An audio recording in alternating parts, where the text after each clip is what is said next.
Should you self-publish your book? I get asked this question a lot. The thing that really irks me is that there are people and companies who sell the idea of self-publishing as this rosy thing, when in reality it is not the case. It is a lot of hard work. If one of your goals or resolution for this new year is to publish a book, stick around. Now here is the disclaimer which most of you will skip, but here's the thing. I put these disclaimers in most of my videos, if not all, for a reason. I'm only sharing my experience here. And I don't know everything. I don't claim to know everything because I'm still learning. I don't know your personal circumstances, and so please be smart about these things and do your due diligence instead of writing mean comments. Although, thank you for commenting. Use the knowledge from this video to make an informed decision for yourself. If you're considering publishing your book and are unsure whether you should self-publish it or query it with a traditional publisher, here are some things that might help you make that decision. Are you thinking about just one book, or are you thinking of it as a career? Knowing this will help you decide which route you should go, and it will also help you set expectations. Do you have time to learn everything? Because in self-publishing, you're not just the author but also the publisher, the marketer, the event planner, ad expert. Know these things even if you're planning to work with a self-publishing company or you're planning to hire experts.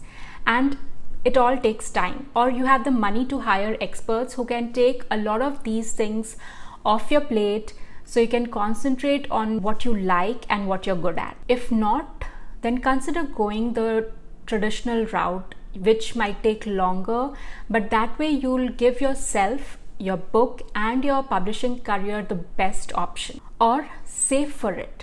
It may take you a few months or even a few years to budget and save the money to self-publish your book. Have a realistic expectation. You can't put the pressure on yourself for your book to perform sales-wise against books that are produced with the help of experts.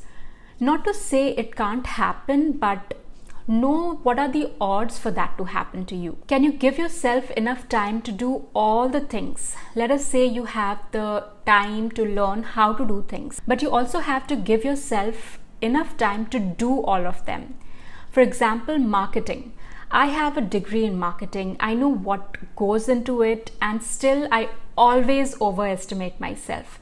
I think I can do everything, but eventually I have seen that by the time the book release actually comes around, I am exhausted, I'm burnt out, and even though I know everything, I have planned everything, I get exhausted because there's only so much one person can do. And know that you might not see the immediate return on investment. And that's why it's important to know what's possible, what you are capable of, and what are your strengths and your weaknesses. And you also understand the industry. If you don't have the means right now, that does not mean it's not possible. Make use of what time you have right now. Work on making your book the best you can. Do your research, network with other writers and people in the publishing industry, so that when you're ready, you already have all this knowledge that will help you do the things faster and better. So, can you self-publish your book? Of course you can. But should you self-publish your book? That's a question only you can answer. And I hope this video helps you figure out what's right for your book and for your publishing career. If you have a question about self-publishing, watch this FAQ playlist, and I'll see you in the next one.